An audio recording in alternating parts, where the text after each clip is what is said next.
or affordability.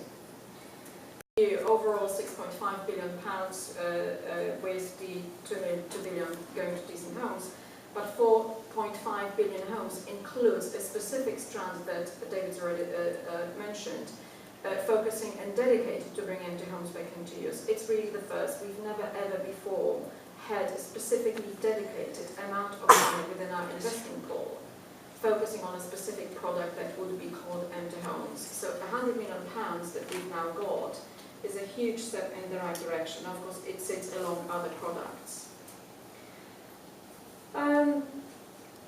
Nothing new here for us. We are aware, of course, that empty homes have got huge potential, and this is something that we want to reflect through our bidding round and through the through awards of the grants to bring empty homes back into use.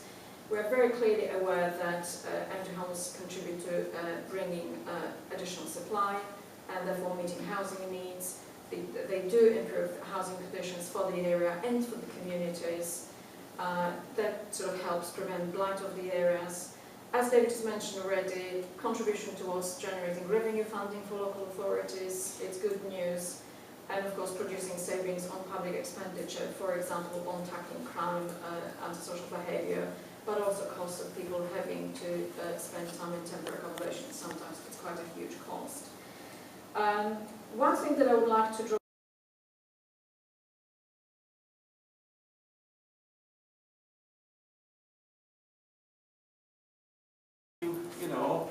interpretation and a subjective view of what constitutes a community asset transfer. There's no set down legal definition about this, and I sort of, the best way to describe it is sort of trying to break it down into its component parts really. So first of all, it's about the transfer of interest in buildings and land, and that can be swimming pools, parks, woodlands, community centres, as well as housing.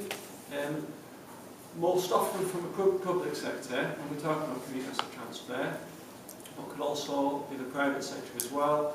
We're also involved in work with waterways. We've had projects with Network Rail before as well, as well as housing associations.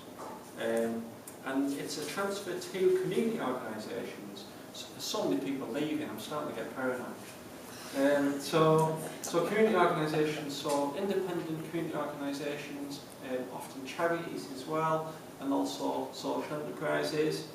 And the transfer can be a lease or a freehold. From my point of view, a lease or a freehold, it's not really important. The key thing is if it is going to be a lease, but it's a substantial one, and it's one that enables you to develop the property or the land as an asset. So a lease with loads of restricted covenants on, one's in 25 years in length, those are the sort of leases which I'm not keen on. 99 years, 999 years, leases which allow you to borrow and use a building as security as well. Those ones are really, really good from my point of view. And the other sort of major issue is about reduction of the value or the perceived value of the property.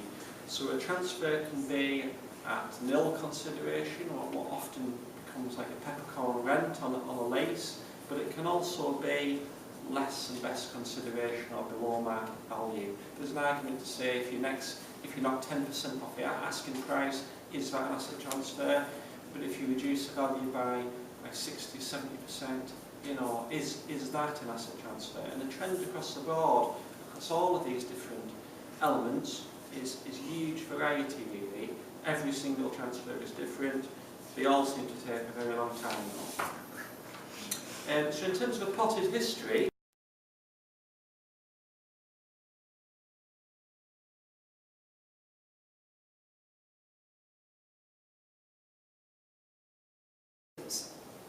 if you find that your property is squatted, it's an option to get a possession order against the squatters and not use it until you actually need to bring the property back into use. They stay valid for a year, they can be renewed very easily up to 3 years. It brings a bit more control into the situation for the property owner, and it also prevents the building from sitting empty.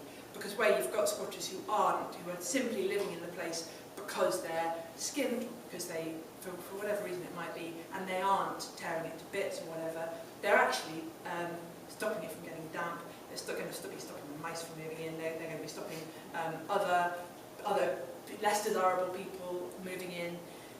And another option, possibly the best option, is to negotiate a deal with the squatters. So, for instance, they agree to not let anyone else move in, not make noise, not do this, that and the other, and as the property owner or property manager, you agree to give them, for instance, a certain amount of notice before asking them to move out. If you can come to an agreement like that, you can have that signed off in court as an order by consent in exactly the same way as you can sign off an amicable divorce in that way. And if either side of the agreement breaks the deal, they're in contempt of court, potentially a fine or even prison. So I think there are ways in which squatting could be managed, which would be better than just simply evicting people by default, boarding up property, leaving it empty. I think that you've got plenty of people who are squatting who are genuinely in real housing need, and you've also got people who are pretty keen to make a real contribution to their area. I think that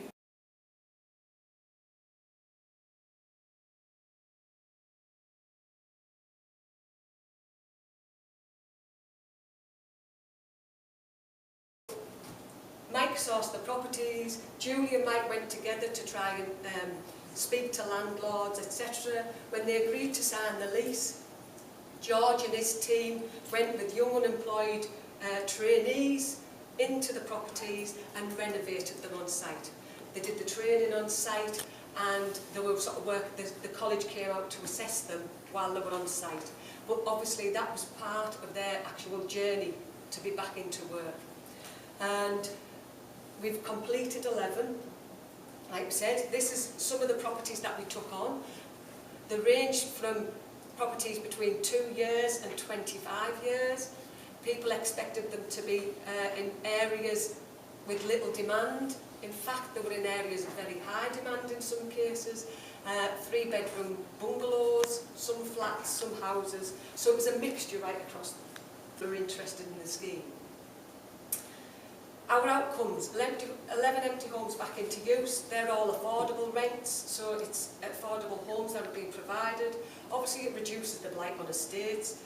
The neighbours in the area where the property had been empty 20 years and boarded up, believe me, they are over the moon. And one of the unique parts of the scheme was that any of the young people involved in renovating the properties, if they were in housing need, they were offered the property first. So one of the guys is moving into the property that's been empty over 25 years, and the neighbours were so over the moon that somebody was actually going to go and live in it. So there's 2 of the young people actually being rehoused on the properties that they actually renovated. The landlords that have been involved have been happy with the scheme and with the finished project, and 21 local people were involved in the scheme directly. All the new tenants and the prospective tenants received financial advice. We set them all up with a credit union so that they had some sort of saving options, and if they wanted to get loans, that they could do it not at high interest rates. We actually had additional training so that they could maximise their employment, because the big part of this scheme was about getting them young lads and lasses, we hope are going to come soon, back into their journey onto work. We had an employers event to showcase the young people's work, so they all got up and told employers and local contractors about how much they loved being part of the scheme and what it had brought to them. And that resulted in 3 job interviews, and we've managed to get 2 trial placements for 2 of the painters that have just been sourced in the last week.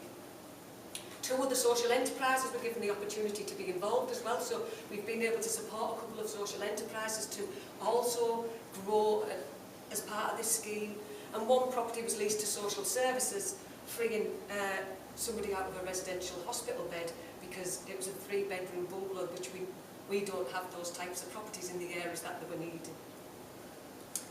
The lessons learned, and I'm sure these people would agree, real partnership work was the key. People had to be very clear of their roles from the start. People have asked the likes of me about Mike and Julie, you know, how easy is it to get people on board? Well, it's very, very difficult. It's not about sending letters out to landowners, because that does not work for them. it's about going and talking to people face to face. Gas and electrics, when you've had a property empty for 25 years and the Northumbrian Water haven't even been in there for 15 of those years. It took a lot of work, and Julie now is on first name terms with everyone.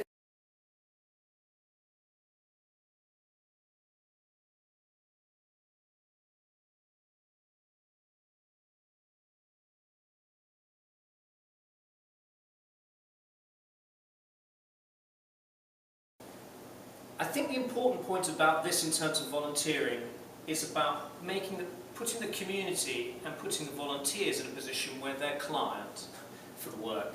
So trying to strip out all of the experts and all the people who stand between ordinary folks and the mission and what they want out of their life, and trying to structure a process around that. And in terms of volunteering in empty property, I found that kind of very helpful, is to try and encourage people to have a clear line of sight of the objectives to let them win.